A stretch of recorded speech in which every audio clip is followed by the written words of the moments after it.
here we are looking at two boxes of Smarties.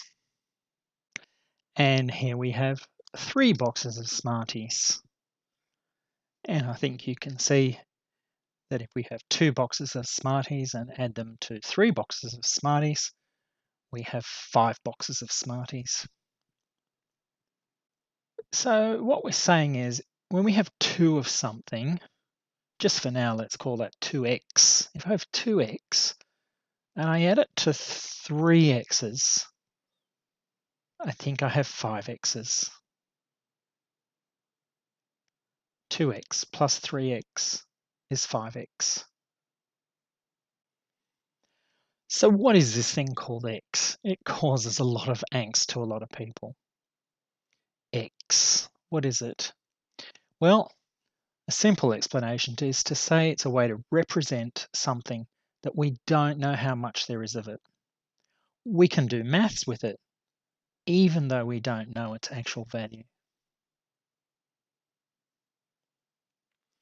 The letter we use doesn't matter. You can call it an X or a Y or a Q.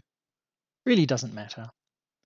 Normally we're only going to use small letters, small Roman letters like A, B, C, X, Y, Z.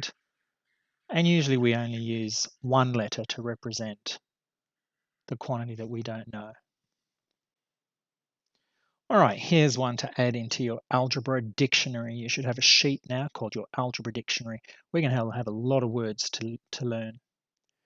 And the word to learn now is pronumeral. That's a very technical, a very New South Wales way of calling this X thing. We call it a pronumeral. It's a letter that we use in the place of a number. Pro acting for, pronumeral, like a pronoun that acts for a noun. Pronumeral. Now, a lot of mathematicians are going to use a different word. They're going to use the word variable. There's a very subtle difference between these two words, but for our purposes, we're going to use them interchangeably. And in fact, most times you're going to hear me use the word variable. But the formal word that we would like you to know as well is pronumeral.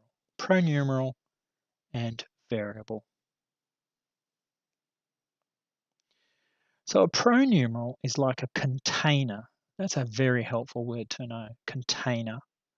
So this 2a, in a way, is like the boxes of Smarties. We don't know how many Smarties there are in there, but there are two of these containers.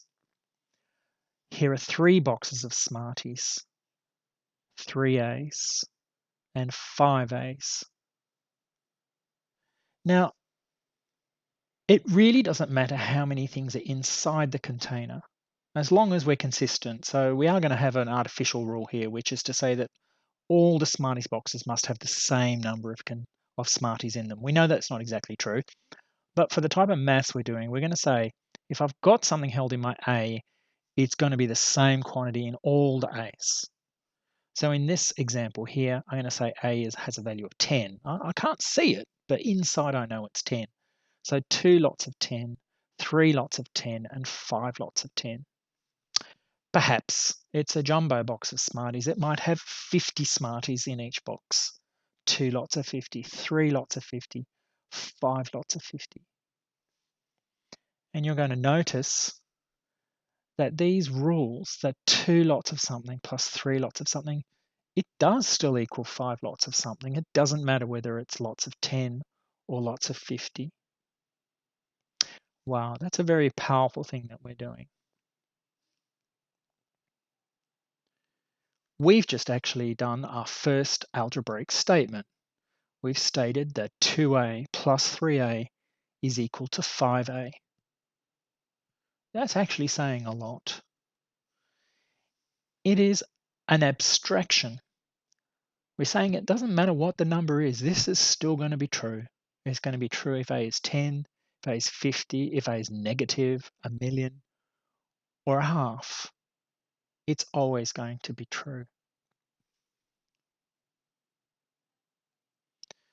Okay, so this process that we're doing, it's a very important process. It's called abstraction. We're looking at the way numbers behave, and we're writing one general statement about all groups of numbers.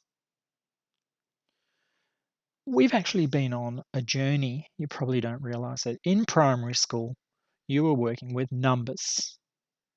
And even that wasn't that easy. It took about 6 years to get there. You had to learn counting numbers, fractions. You had to learn how to work with zero, and quite recently, negative numbers, all different types of numbers. And you've been building your number skills. We're now going to the next level.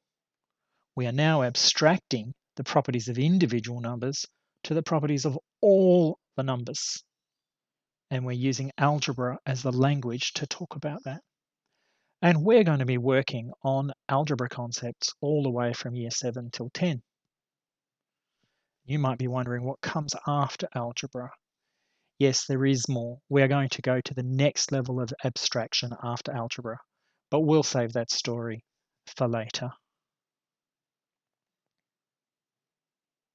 So to recap, step 1, what is this thing called x? It's not that mysterious. It's a representation of a quantity we don't know the value of. The remarkable thing is we can still do maths with it. And there's that formal definition, a pronumeral. If you see that word, pronumeral, it's a fancy word for that thing called x, a letter used in place of a number. Before we go, I want to point you at one of my all-time favorite YouTube videos, which revisits what it was like to be a primary school student when we first learned to count numbers. I'm going to recommend you watch it. It's called Fish, Fish, Fish, and it's really very funny and very deep. I often use it with my year 12 students to help them think about what number really is. See you later at the next step, step 2.